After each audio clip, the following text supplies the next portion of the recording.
اتفقنا مع حضراتكم ان علم التنمية البشرية من العلوم المهمة جدا لكل انسان في المجتمع اللي عايش فيه.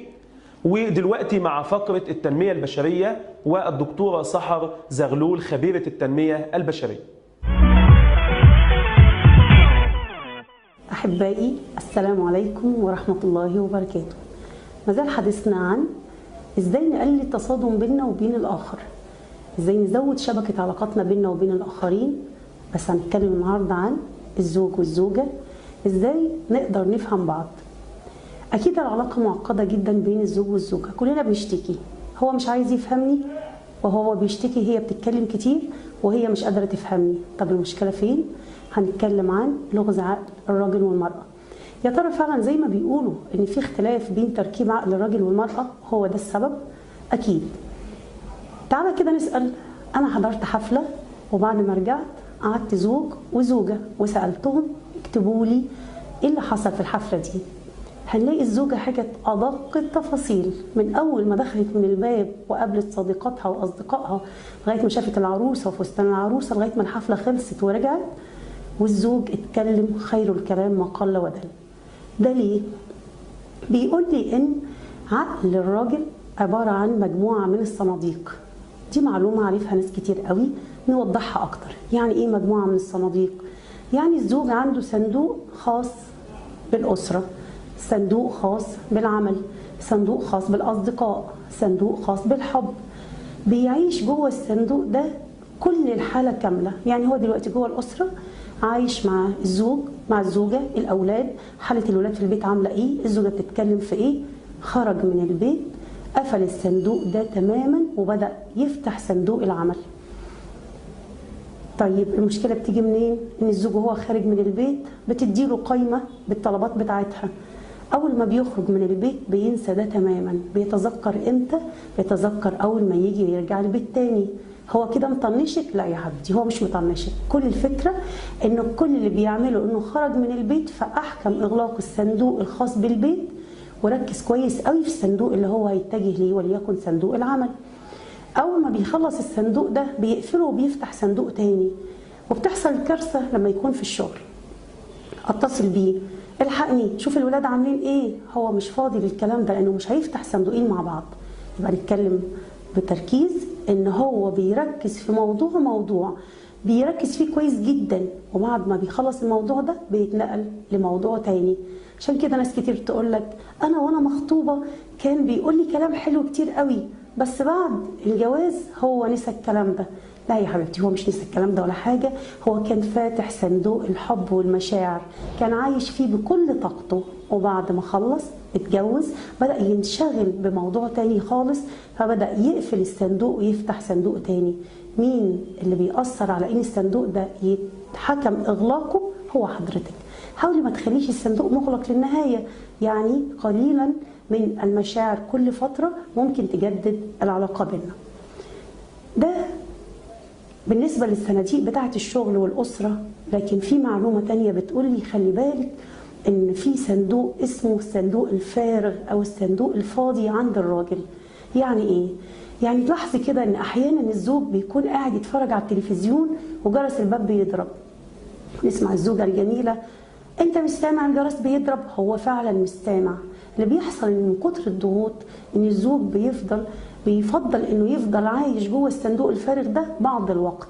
نلاقيه قاعد في حالة سكون تامة، ممكن يكون بيتفرج على التلفزيون لكن ما بيتحركش، مش مركز في التلفزيون لكنه في حالة سكون. المشكلة فين؟ ان الزوجة بتخترق الصندوق ده في الوقت اللي مش مناسب. دخلت وهو في منتهى الهدوء تصرخ صوتها عالي، دخلت في موضوع تاني وهو مش مهيأ للكلام ده. عشان كده بقولك خلي بالك وانت بتتعاملي مع الزوج كويس جدا. امتى بيتنقل من حالة لحالة، امتى بتقرري انك تتكلمي معاه الوقت المناسب والمكان المناسب. نيجي بقى للزوجة.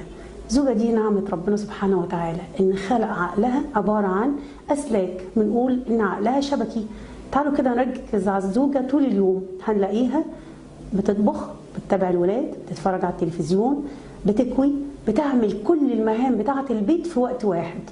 طب تعالى اسألها عن اي حاجة هتجاوب لك بمنتهى الدقة عن التفاصيل كاملة. ليه بقى؟ لأن ربنا خلقها كده، هي مهيئة للدور بتاعها. عندها تفاصيل التفاصيل من اول ما اتخطبت لغايه ما اتجوزت، لغايه ما قال لها كلمه حلوه، لغايه ما نكد عليها، هي ما بتنساش، ودي طبيعه. الزوجه عايزه تتكلم كتير قوي، وده عكس الراجل. هي عايزه تعبر عن كل مشاعرها، عندها كلمات كتير. يقول لي ان الزوجه بتتكلم 35,000 كلمه في اليوم، والراجل بيتكلم 10,000 كلمه بس. شايفين فرق كبير قوي. معنى كده ان انا لما اجي من بره هي بيتهيأ لها ان جوزها جه، فهي محتاجه تحكي له كل التفاصيل اللي حصلت طول اليوم، ايه اللي حصل ومين اللي كلمها وايه اللي حصل مع الولاد، من غير ما تفكر. هي مش محتاجه منه رد فعل، هي مش محتاجه يحل لها المشاكل اللي هي بتعاني منها، محتاجه حاجه واحده بس، تسمعها. عشان كده بقول اسمعها، سيبها تفضفض، لانها لو ما فضفضتش بكل الكلام اللي هي عايزه تحكيه اكيد هيحصل لها حاله من حالات الكبت.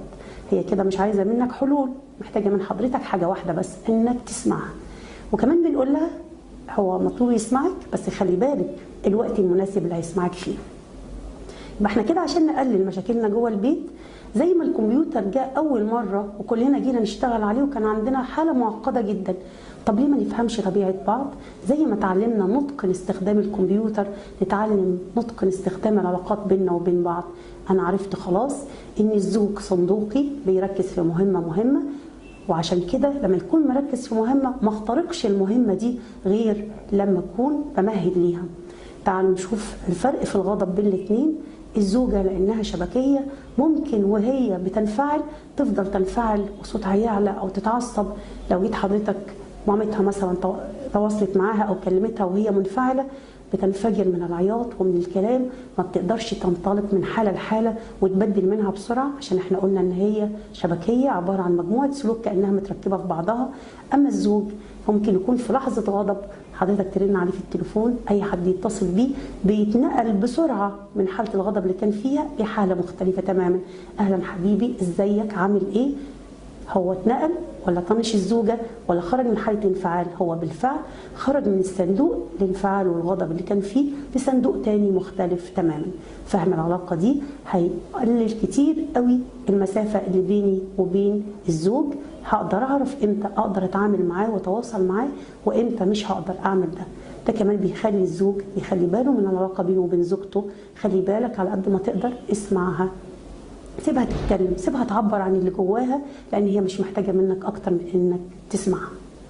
هننهي حديثنا بقصه وعبره. يعني ايه قصه وعبره؟ هنتكلم عن ملك كان بيقول للوزير بتاعه انا شايف الخادم اللي عندي سعيد جدا رغم ان هو ما عندوش كل الامكانيات اللي موجوده عندي. ايه سر السعاده ده؟ قال له طب تعالى نجرب معاه قاعده ال99. قال له ايه قاعده ال99؟ قال له هات سره وحط عليها ورقه مكتوب فيها عليها من بره 100 وحط فيها 99 دينار، وحطها له جنب الباب وخبط على الباب. بالفعل الملك نفذ، خبط على الباب. اول ما الخادم فتح ولقى ورقه مكتوب عليها 100 دينار بدا يعد الفلوس لقاها 99 دينار. قال اكيد الدينار ده وقع في الارض، هنعمل ايه؟ بدا ينادي لولاده ولزوجته وللجميع، يبدا يدور حواليه عشان يلاقي الدينار اللي ناقص، لانه بالتاكيد من وجهه نظره واقع في الارض. قضى طول الليل وهو بيدور على الدينار هو واسرته، اتعصب، اتنرفز، ما نامش كويس. صبح تاني يوم راح شغله وهو مزاجه سيء جدا وهو في حاله غير عاديه. ساعتها الملك عرف قاعده ال99.